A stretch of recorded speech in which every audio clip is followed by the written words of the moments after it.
Selamat pagi, salam dalam kasih keluarga kudus.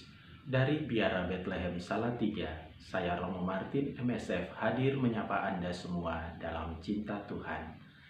Hari ini, Sabtu 4 April 2020, pekan kelima Prapaskah. Saya mengajak kita sekalian untuk merenungkan Injil Yohanes, bab 11 ayat 45 sampai dengan 56. Marilah kita mempersiapkan diri untuk mendengarkan Tuhan. Dalam nama Bapa dan Putra dan Roh Kudus. Amin. Ya Bapa, sumber cinta kasih sejati, di dalam Yesus Kristus Putramu, Engkau mempersatukan kami sebagai anak-anak-Mu.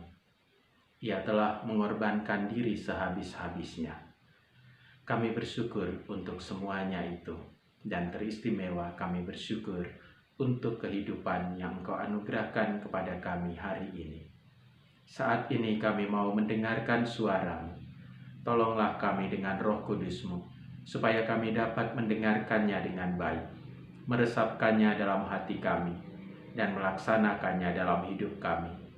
Demi Kristus Tuhan dan pengantara kami. Amin. Inilah Injil Yesus Kristus menurut Yohanes, bab 11 ayat 45 sampai dengan 56. Banyak di antara orang-orang Yahudi yang datang melawat Maria dan yang menyaksikan sendiri apa yang telah dibuat Yesus terhadap Lazarus percaya kepadanya. Tetapi ada juga yang pergi kepada orang-orang Farisi dan menceritakan kepada mereka apa yang telah dibuat Yesus itu. Lalu imam-imam kepala dan orang-orang Farisi memanggil mahkamah agama untuk berkumpul. Mereka berkata, "Apakah yang harus kita buat? Sebab orang itu membuat banyak mujizat. Apabila kita biarkan dia, maka semua orang akan percaya kepadanya. Lalu orang-orang Roma akan datang dan merampas tempat suci kita serta bangsa kita." Tetapi seorang di antara mereka, yaitu Kayafas, imam besar pada tahun itu, berkata kepada mereka, "Kamu tidak tahu apa-apa, kamu tidak insaf, bahwa lebih berguna bagimu jika satu orang mati untuk bangsa kita daripada seluruh bangsa kita binasa." Hal ini dikatakan Kayafas bukan dari dirinya sendiri, tetapi sebagai imam besar pada tahun itu, ia bernubuat bahwa Yesus akan mati untuk seluruh bangsa. Bukan untuk bangsa itu saja, tetapi juga untuk mengumpulkan dan mempersatukan anak-anak Allah yang tercerai-berai. Mulai dari hari itu, mereka sepakat untuk membunuh dia. Karena itu Yesus tidak tampil lagi di muka umum di tengah orang-orang Yahudi. Ia berangkat dari situ ke daerah dekat padang gurun, di sebuah kota yang bernama Efraim. Di situ ia tinggal bersama murid-muridnya. Waktu itu hari raya Paskah orang Yahudi sudah dekat, dan banyak orang dari negeri itu berangkat ke Yerusalem untuk menyucikan diri sebelum Paskah itu. Mereka mencari Yesus, dan sambil berdiri di dalam bait Allah, mereka berkata seorang kepada yang lain, "Bagaimana pendapatmu? Akan datang jugakah ia ke pesta?"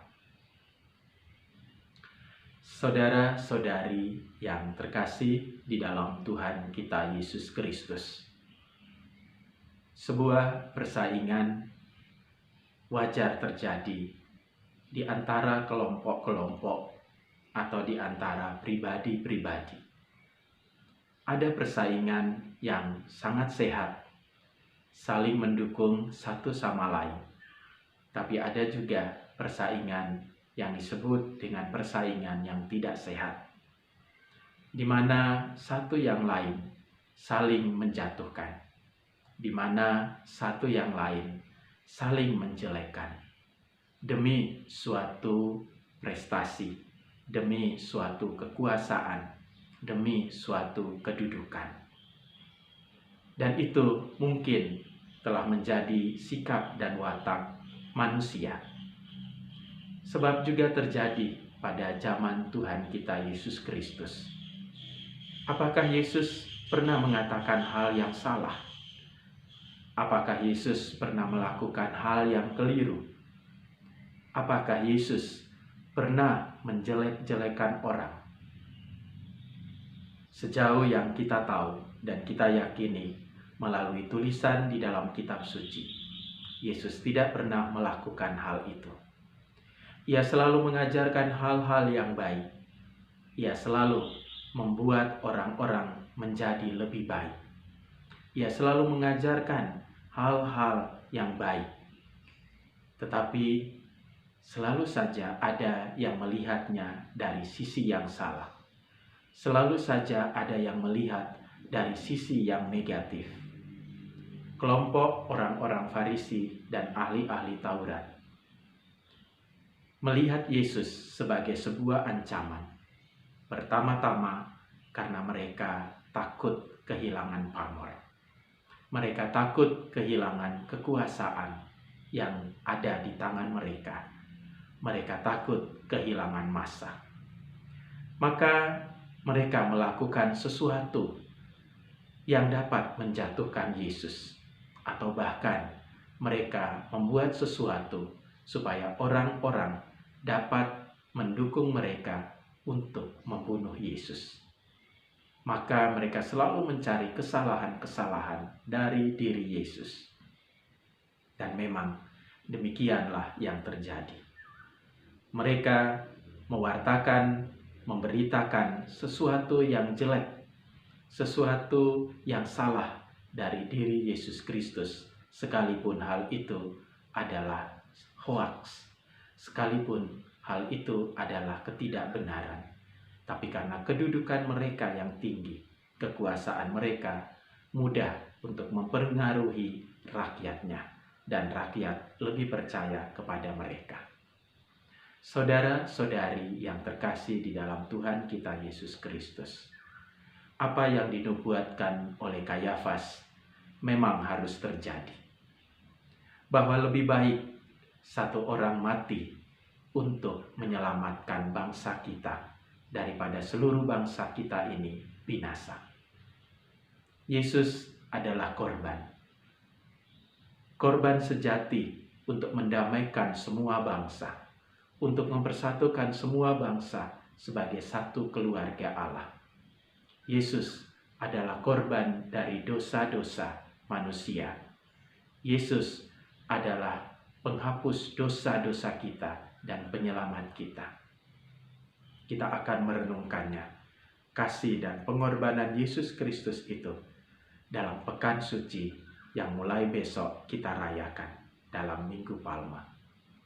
Di sana dinyatakan dengan sangat-sangat jelas kasih Allah kepada kita melalui sengsara, wafat, dan kebangkitan Tuhan kita Yesus Kristus.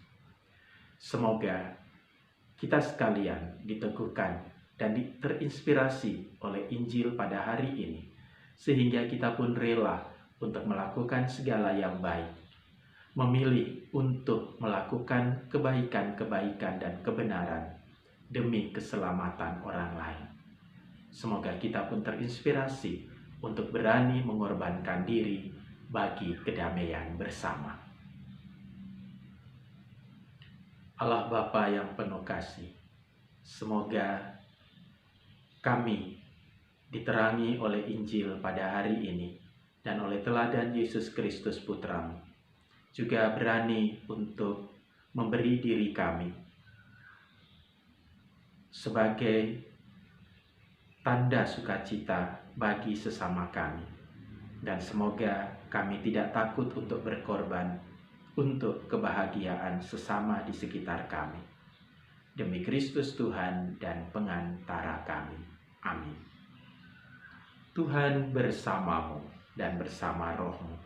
Semoga Allah yang Maha Kuasa memberkati saudara, keluarga saudara, dan karya-karya saudara hari ini, Bapa dan Putra dan Roh Kudus. Amin. Salam Sabtu. Selalu ada bantuan Tuhan untukmu.